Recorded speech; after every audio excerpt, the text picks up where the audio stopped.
Yo la famille, j'espère que vous allez bien. Nous voici dans une nouvelle vidéo et vous l'avez remarqué au titre, il y a Raoul Leblanc qui est sorti faire des révélations au Banou suite à cette affaire de Neymar. Oui, vous savez très bien, depuis cette affaire de Neymar a commencé, ou bien depuis que il y a eu annonce sur la toile que Neymar aurait été arrêté, beaucoup de personnes sont sorties pour attaquer. Beaucoup de personnes sont sorties pour être contents sur l'affaire et beaucoup aussi sont sortis mécontents.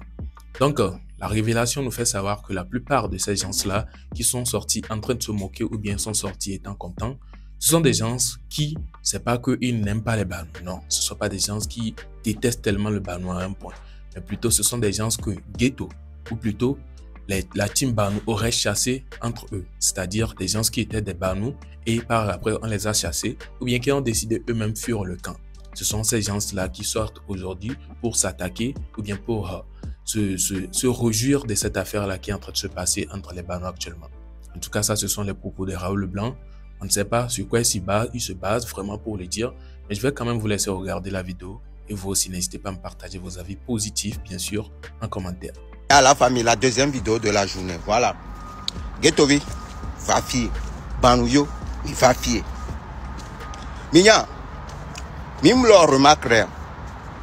Amoko Banou, ou Benyaku, à Trenona, mais que nous y a joie. Amoa, de peu, m'tite, le compte Banou, tu. Minya moko trop le compte Banou, tu. Les rejeter des Banou. Amoko Banou nya les hamea. Émission Chokawa, rejet dans Banou. Émission Pro-Maçon, rejet dans Banou. Émission Choco Pessia, rejet dans Banou. Les rejeter des Banou. Les rejeter des Banou. Les rejeter des Banou. Mignolo, ognolo, ognolo, ognolo, ognolo, ognolo, ognolo. Donc, Ghetto, à moi, rejet ou on no power bon tochon. T'as-tu mieux, mi va ne milano non pique le cas sorti ouare. Ne no visée centrale. Sorti ouare ne no visée centrale. Centrale est ni meko. Centrale est ni Akpala. Akpala, centrale ouare. Mbano kwa mo les rejeter on oh nyaolo oh nyaolo oh nyaolo oh nyaolo oh le bidji wa ba hweni ejibibi le ko nyole ban me ebe jiwo le bi mi pepo le bi mbano kwa mo gbo le roi ne ma to big up no voilà esruma wera oh mesero je baje no oh la te so rachi so do nyame nyao adugbo chi me aro nla chikono lo meselo je baje no po pi yo fi kare ma nyabo bo no nanu gbo o ko na pa nsu meji 13 ne nyabo be no nanu gbo actuellement bo so marok be dion le Espagne me da ye yi no mi nyana no re saligo we ha me kemila mi so mi la to ahwa kwa me re ya wa o meselo je baje no a enya onchie aloba wa le soso me da mu le dui enya onchie aloba wa le dromi emi be gode enya onchi aloba le dro emize kola sorti scienceré la sonae nyabe les gens si number 4 la tatipa aloba la to le funwa ogbalo hon vive sorti il est très sorti os me susu o mento ada ole jara hwale tago e tago ada hwale dompo no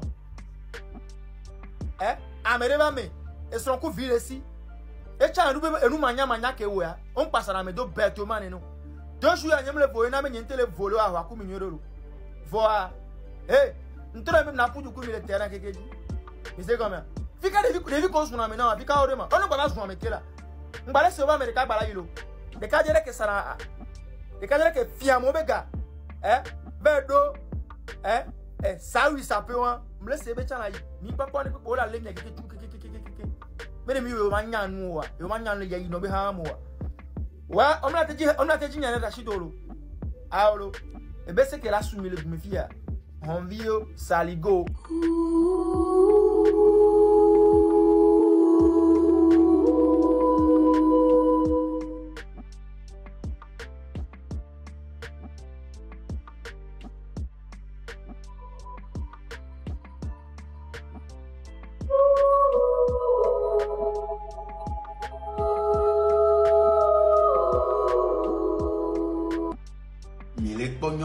fia. Adon me connaît. Est-ce que mi biona mi adoko benare? Nkenti amenyo boejoku na kaba ma. Mi pose une question na mi adoko parce que amenyo wa o huna wa ba gbo eto baja. Agba ke na gba o se benare. Dès que yo lona medoa ne neke amocho lona yo. Ne mi la po de vide pepe lona nyon mi abe nyagbo. Ne mi jakpo amenyo enyin ko. Ne vifin alors vifin ameve c'est-à-dire amiaba miagbo vifin les fanvia. Nyanyaba moi me bara Wano nya mere ya me devile pepe lona nyagbo vide ko ya de lona nyagbo anyaba dorme kono. C'est automatique. Entiare. Nemi le c'est-à-dire de etime kona miare. Nje gome benari amese me be jimele si be mi atone ne.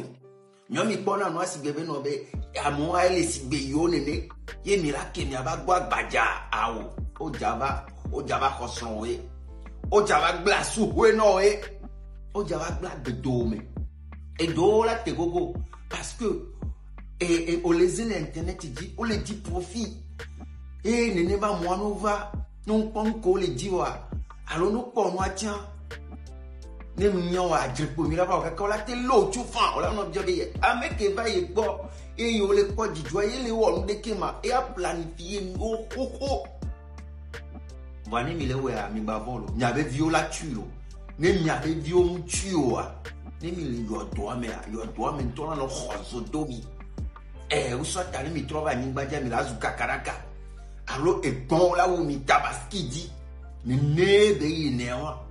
Donc, mi banono naïvo. Et dis me kola miare. Nye gambe a messia me dit me leneneo. Nya internet y a dit on va quoi me bara ole. Parce que n'y a pas me betol nanani qui là non dessous. Internet que me le pol internet y a dit et nan batron les singasia gam. Donc a yegesio abonné ko akonkanyo nyantoa minyanywere mine senwa babalu banyo clever me kotia me rasi yegesio ko abonné ko on ozan va benenia. Allez, ciao. Alors voilà un peu. On se pose tous la question depuis quand Raoul Leblanc est devenu conseiller des Banou. Puisqu'on sait très bien sur la toile ici, Raoul et puis Banou, ce ne sont pas deux teams qui vont ensemble. Non, parce que Raoul aussi a sa team qu'il appelle souvent les Indiens et les Banou aussi sont de côté. Donc la plupart des temps, ils sont toujours en contradiction. C'est-à-dire, Raoul dit quelque chose qui ne plaît toujours pas aux Banou et les Banou aussi disent quelque chose qui ne plaît pas à Raoul Leblanc.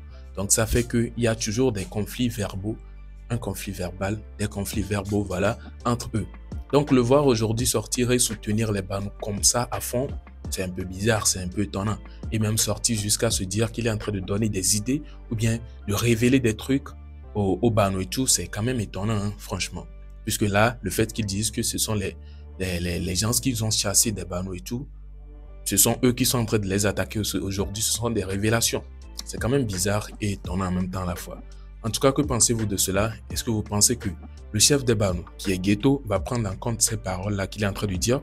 Puisque depuis qu'il a commencé, parce que c'est depuis l'affaire de l'arrestation de Neymar qu'il a commencé cette affaire. On n'a pas vu Ghetto sortir pour appeler son nom en disant que tu es en train de faire du beau boulot, merci ou bien quelque chose. Non. Alors, on se pose en même temps la question, est-ce qu'ils sont en train de prendre en compte tout ce qu'il est en train de dire ou bien ils sont en train de le laisser parler en l'air? Puisqu'on ne remarque pas vraiment le fait de tout ce qu'il est en train de dire.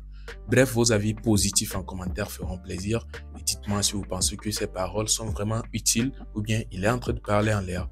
Alors, dites-moi ce que vous en pensez et on se retrouve à la prochaine pour une prochaine vidéo. D'ici là, portez-vous bien. Ciao.